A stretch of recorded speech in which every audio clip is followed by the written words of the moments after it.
The town of Red Willow always smelled like dust and old decisions.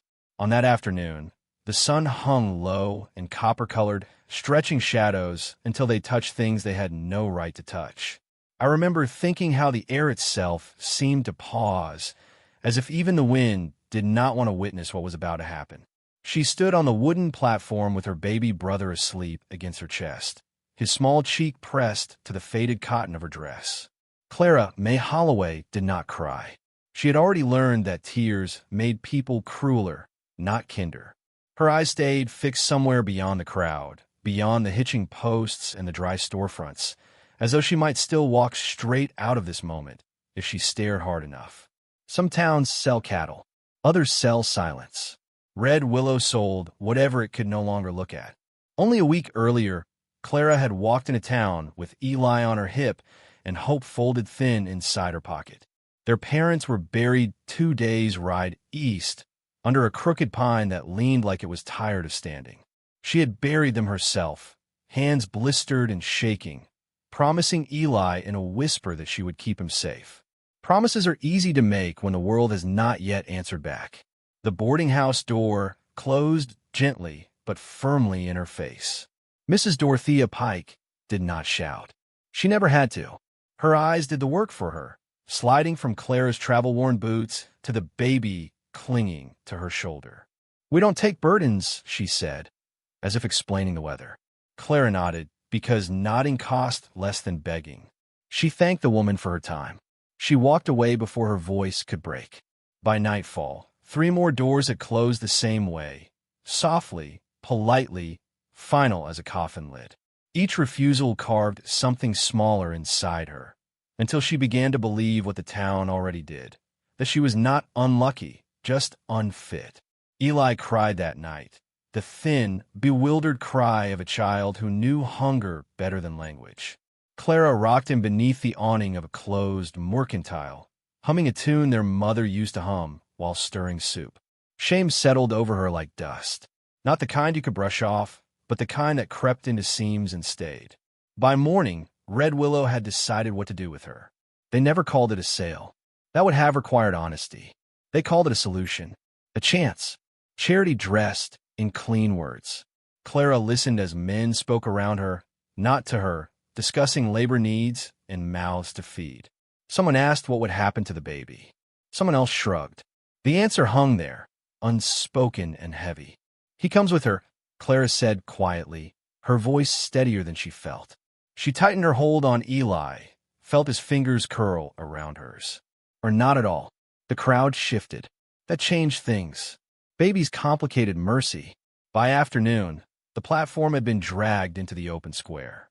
No gavel, no shouting. Just eyes weighing her worth in silence. Clara stood straight, because her mother had once told her that dignity was the last thing no one could take unless you handed it over yourself. She was aware of every detail.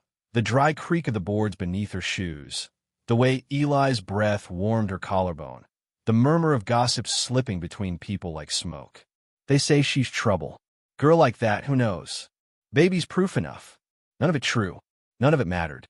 She stared at a knot in the wood and let the words pass through her like wind through tall grass. This was not about her past. It was about the town's fear of what did not fit neatly into its rules. Then she noticed him. He stood at the far edge of the crowd, half in shadow, hat pulled low. Caleb Rowan did not push forward. He did not whisper. He watched the way a man watches weather, patient and measuring. His coat was worn thin at the elbows, boots dusted white from the trail. Someone near Clara muttered his name like a warning. That one's got no family. Keeps to himself. Cold sword. Not right, if you ask me. Caleb's gaze did not linger on Clara's face at first. It moved to the baby, to the way she shifted her weight to shield Eli from the sun, to the faint rocking motion she never stopped, even while standing still. Something unreadable crossed his expression, like a door opening just a crack. A man offered terms, work in exchange for food, no mention of the child. Clara shook her head once. Another man looked at Eli and turned away. Time stretched. The air grew tight. Then Caleb stepped forward. He did not raise his voice. He did not hurry his words. When he spoke, it was as though the square leaned in without realizing it. "I'll take them," he said. A murmur rippled outward. Someone laughed, sharp and disbelieving. "Both," Caleb added, because he had seen the way Clara's shoulders had tensed. "The girl and the boy." Clara looked at him then, really looked. She saw lines etched deep around his eyes, the kind earned by sun and solitude. She saw no hunger there, no pity either, only something steadier. Recognition, maybe, as if he understood what it meant to stand where no one wanted you. "There'll be rules," someone called out. Caleb shook his head once. "No." The town bristled. Sheriff Amos Bell cleared his throat, eyes narrowing. "You know what folks will say." Caleb met his gaze without flinching. "They'll talk whether I give them reason or not." Silence followed. Clara's heart beat so loud she was sure everyone could hear it. She waited for conditions, for demands, for the invisible change she had learned to expect with kindness. Instead, Caleb turned to her. "You keep him safe," he said, voice low, meant only for her. "I'll handle the rest." It was not a promise of ease. It was something rarer. Respect. Clara stepped down from the platform with Eli in her arms, legs unsteady but unbowed. The town watched her go, some with relief, some with resentment, none with understanding. She did not look back.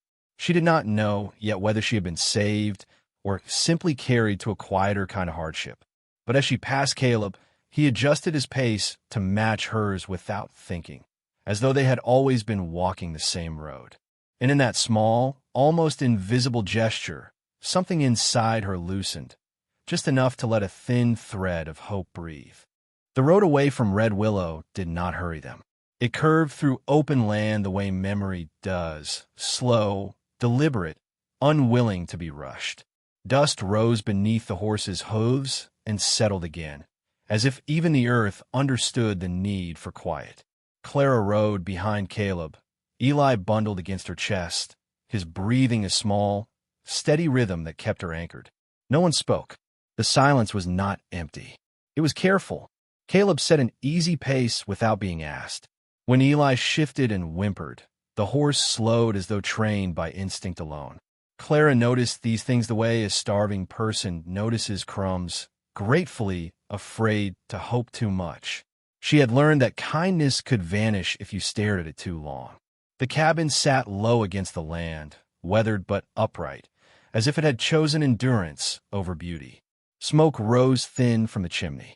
Caleb dismounted first, tied the reins, then stepped aside so Clara could climb down without feeling watched. He opened the door and let her enter ahead of him. Inside, the air smelled of wood and soap. Not luxury, care. A table scarred by years of use, a kettle already warm, a blanket folded neatly on a chair. No locked doors, no instructions. Caleb set a plate of food down where she could reach it and then moved back, giving her space the way one gives a skittish animal time to decide. "You can rest," he said. "I'll be outside." That night, Clara slept without dreaming for the first time since her parents died. Eli slept too, his small hand fisted in the blanket. When she woke, dawn filtered through the window like a blessing she had not earned but desperately needed. Days began to pass, stitched together by small, ordinary things. Clara cooked simple meals. She washed clothes in the stream. Eli laughed when the chickens scattered, his joy bright and uncomplicated. Caleb mended fences and split wood, his presence steady as the horizon. They spoke little, but they learned each other in glances and pauses. When Clara flinched at sudden sounds, Caleb made his movements quieter. When he came in from the cold, she left a cup of coffee by the fire without saying why. Shame, she discovered, does not disappear all at once. It loosens slowly, like soil after a long drought. Some mornings she caught herself standing straighter. Some nights she realized she was humming again. The town did not forget them. It came first in whispers carried on the wind, then in the shape of riders at the edge of the property. Mrs. Pike's voice traveled faster than horses, painting Clara as a girl who had trapped a man with a child not her own. Sheriff Bell arrived one afternoon, hat in hand, eyes thoughtful. "Folks are concerned," he said carefully, "about the boy, about propriety." Clara felt the old panic rise, sharp and familiar. She reached for Eli, already preparing to leave. She had never stayed anywhere long enough to be asked to remain. Caleb stepped forward before she could speak. He did not raise his voice. He did not bristle. "She's done nothing wrong," he said, "and neither has the boy." Belle studied him. "You know how this looks?" Caleb nodded. "I do." The sheriff left without making a decision, which felt worse than a verdict. That night, Clara packed quietly, hands trembling. She could not let Eli be taken. She had survived too much to fail him now. Caleb found her at the door. "You don't have to go," he said. "I always do," she replied, eyes wet but steady. "It's easier for everyone." He was quiet for a long moment. Then he spoke the words she had not known she was waiting for. "I chose you," he said. "Not because I had to, because I wanted to." The next morning, the town returned in force. Sheriff Bell, Mrs. Pike, and a handful of others stood like judges beneath the open sky. Clara held Eli close, bracing herself for the taking. Caleb stepped forward and placed a hand on her shoulder, not to claim, but to stand beside. "She wasn't bought," he said, voice clear as a bell. "She was chosen, and so was I. This is my family." The word fell heavy and sure. Family. It did not ask permission. It did not bend. Something shifted then, not dramatically. No cheers, just a quiet understanding that some lines, once crossed with conviction, cannot be uncrossed. Sheriff Bell nodded once. Mrs. Pike looked away. When they left, the land seemed to exhale. Clara stood in the doorway of the cabin with Eli on her hip, watching the dust settle. Caleb stood beside her, not touching, not leaving. The future stretched before them. Uncertain, imperfect, real. I think about that moment often. About how dignity sometimes arrives not in grand gestures, but in the refusal to let go.